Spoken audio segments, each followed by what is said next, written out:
हमारे साथ अंकित गुप्ता हमारे सहयोगी जुड़ चुके हैं। अंकित, आज दिन में तकरीबन कितनी देर तक उन्होंने कार्यवाही सुचारू रूप से चलाई है, इसके बारे में जानकारी दीजिए और क्या वजह निकलकर सामने आ रही है? आपने अपने सोर्सेज से बात की, 2027 तक उनका कार्यकाल था, लेकिन अचानक से ही इस्तीफा, तत्काल प्रभाव से इस्तीफा दे रहा हूं, ये लिखा है उन्होंने।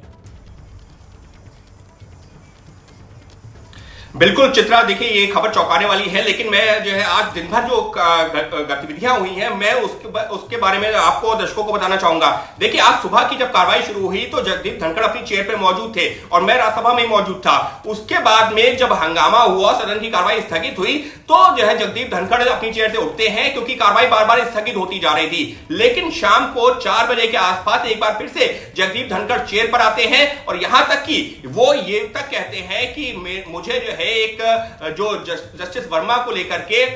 जो विपक्ष की तरफ से, विपक्ष के 50 सांसदों से ज्यादा लोगों ने हस्ताक्षर करके एक जो प्रस्ताव भेजा है, नोटिस दिया है, वो स्वीकार हुआ है। उस पर मैं जो भी होगा फैसला लूंगा, फिर आपको बताऊंगा। तो इस तरीके की बात भी करते हैं, लेकिन इसके साथ ही वो ये भी कहते हैं कि इस पूरे मामले में कई बार ऐसा भी देखा गया है कि लोग जो गलत तरीके से हस्ताक्षर कर देते हैं या वो अपने साइन से मुंह हट जाते हैं, ये सही नहीं है। तो ये कह देना कि जगदीप धनखड़ वहां पर अस्वस्थ नजर आ रहे थे, मैं अपनी बात करूं तो जी नहीं, मुझे नजर नहीं आ रहे थे। लेकिन उस दौरान जब ये सब पूरी कार्रवाई चल रही थी और क्या कुछ हो रहा था संसद भवन परिसर में, उस दौरान प्रधानमंत्री वहां पर संसद भवन में मौजूद थे,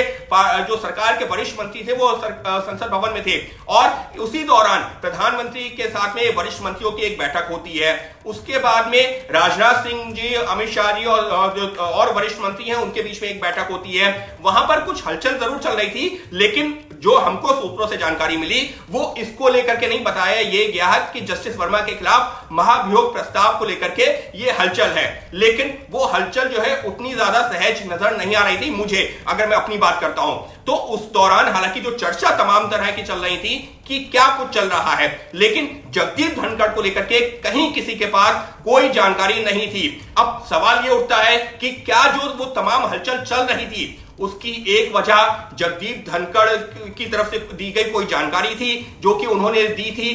खुद प्रधानमंत्री को या फिर जो पार्टी के वरिष्ठ नेताओं को, ऐसी कोई जानकारी थी जो अभी तक मेरी जानकारी में नहीं है। मतलब आप ये कह रहे हैं अंकित कि आज पूरे दिन में जब भी आपने देखा उन्हें, वो पूरी तरह से स्वस्थ आज नजर आ रहे थे, ऐसा कुछ भी नहीं था कि अचानक से। और देखिए जब तबियत खराब होती है, इस बात को हम समझे, क्योंकि ये उपराष्ट्रपति से जुड़ा हुआ मामला है, हम सभी का कंसर्न है उनको लेकर। वो एक बेबाक राजनेता के तौर पर अपनी पहचान बना चुके थे, राज्यपाल के तौर पर उन्होंने शानदार, पश्चिम बंगाल में हम सब ने देखा कि किस तरह से अपनी भूमिका निभाई। उपराष्ट्रपति के तौर पर भी लगातार वो बेबाक तरीके से और बिना ये देखे कि सामने कौन है, अपनी वो राय स्पष्ट तौर पर रखते थे। प्रधानमंत्री को झुककर अभिवादन कर लेते थे तो उनको आलोचना का सामना करना पड़ता था। हालांकि इसका भी उनकी ओर से दो टूक जवाब दिया गया कि यह हमारे संस्कारों में है कि अगर मैं किसी को प्रणाम करता हूं तो विपक्षी दल उसको निशाने पर ले। लेकिन मैं आपसे, आप ये कह रहे हैं कि आज पूरे दिन अगर आपने जो भी कार्रवाई के दौरान या उससे उत्तर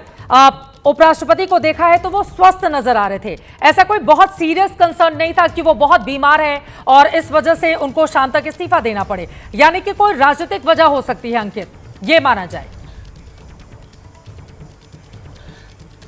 चित्रा देखिए, अब पर्दे के पीछे की क्या कहानी है वो सामने आने में जो है वक्त लगेगा, और अगर हमारे पास में कुछ जानकारियां हैं भी तो अभी क्योंकि वो अपुष्ट जानकारियां हैं और ऐसे संवेदनशील मामले पर आप कयास नहीं लगा सकते, इस वजह से वो जानकारियां हम जो है अभी हम साझा भी नहीं करना चाहेंगे क्योंकि यहां पर कयास लगाने की जो है जगह नहीं है। लेकिन हाँ, इतना जरूर है चित्रा कि जिस तरीके से आज पूरी कार्रवाई आगे बढ़ी है राज्यसभा की, क्योंकि राज्यसभा के चेयरमैन है जगदीप धनखड़, देश के उपराष्ट्रपति होने के साथ ही राज्यसभा के चेयरमैन है। तो आज जब मानसून सत्र की पहला दिन था तो वहां पर जब कार्रवाई आगे बढ़ी है तो खुद जगदीप धनखड़, देश के उपराष्ट्रपति होने के साथ ही क्योंकि राज्यसभा के चेयरमैन है, तो उन्होंने ही कार्रवाई की शुरुआत की है। उन्होंने ही वहां पर इस बात का जोर दिया कि कितने जो नए सांसद आए हैं, कौन कौन से सांसदों की डेथ हुई है, वो तमाम चीजें, वो जानकारी सदन के सामने रखी। उसके बाद जो प्रश्नकाल हुआ है, जगदीप धनखड़ जो कि चेयरमैन होने के नाते सदन में चेयर पे ही मौजूद थे।